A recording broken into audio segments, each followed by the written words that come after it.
呢度就係離上酒店嘅房間，咁屬於低層212號嘅。咁我哋入門口咧就左手邊右手邊咧就見到呢個洗手間啦，洗手間同埋呢個浴室，咁就屬於都算乾濕分離嘅。咁空間嚟講都算大啦。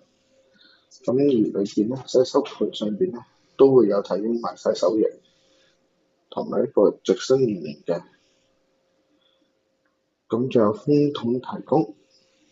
好，我哋再睇下呢個淋浴位置，咁佢都係支裝嘅洗頭水啊、沐浴露啊嗰啲喺晒度。咁就睇翻佢嗰啲品牌咧，就都係佢自己酒店嗰度嘅，就冇乜特別。咁呢個園林式花灑啦，同埋普通花灑。咁我哋再睇翻出邊，咁就唔算太大啦，一眼睇晒。咁係一個雙人大床啦。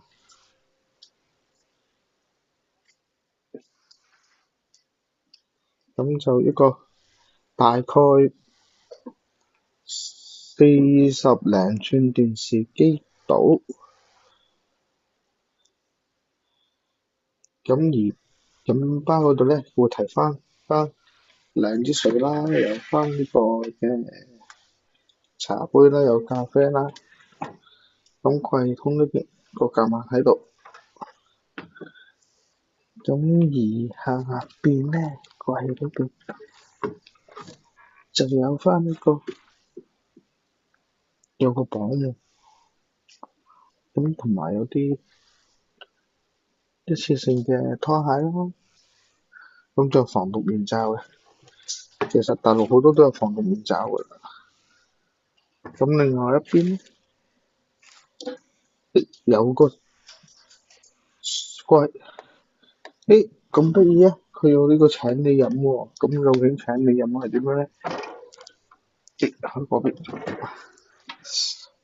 咁就佢設計唔係咁好咧，因為有張凳頂住咗道門啦，而個雪櫃又係由手邊開嘅，咁兩邊都頂。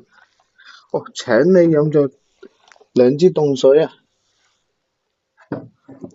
非常之闊佬啊！有兩支凍水請你飲。咁睇翻床頭上邊咧，就有兩個 USB 插頭啦，咁同埋有個都唔知佢講古式好啊，定係新潮好啊？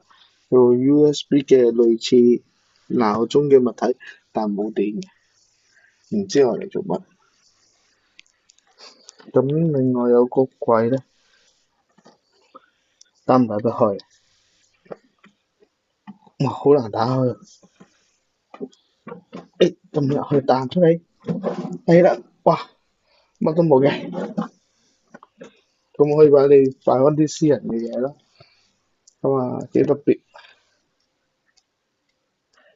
咁另外一邊一樣都有個床頭櫃啦，唔使爭啦，不過就冇充電器咯，都係一樣，都冇嘢。哇，有嘢可能你有爭。好，咁呢間房窗外邊咧又有啲咩睇咧？好多樹，咩都冇，係啦。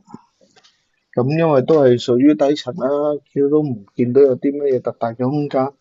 咁同埋老實講啦，個景有幾好，都係一陣嘅嘢。咁空間嗰方面咧，如果你有大篋嚟嘅話咧，我諗咧就唔係咁擠得到啦。有啲窄嘅係。好，做到碗攤嚟到呢度為止啊。